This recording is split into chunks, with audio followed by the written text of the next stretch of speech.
Seorang wartawan televisi lokal di Cina melakukan liputan langsung dengan memakai gaun pengantin saat terjadinya gempa.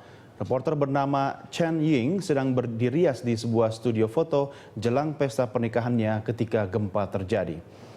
Dalam liputan yang dilakukan Chen Ying, ia terlihat mewawancarai orang-orang di jalan.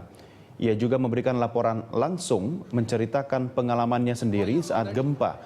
Tampil di televisi dengan gaun pengantin membuat Chen langsung terkenal di media online.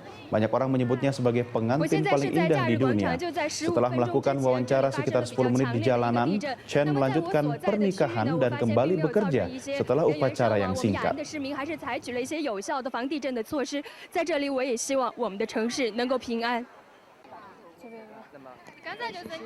采访一下，你们刚才在咋子嘞？刚才正在家里头。地震的第一感觉跟你是啥个？第一感觉是这次地震比5.2大地震都还厉害，更厉害。现在心情基本上要我经过了第一次5.2大地震，今天好多了。还算不。心有余悸不？还有点，还是有哎，还是这样，我都到处联系看到的，整种的哪点儿。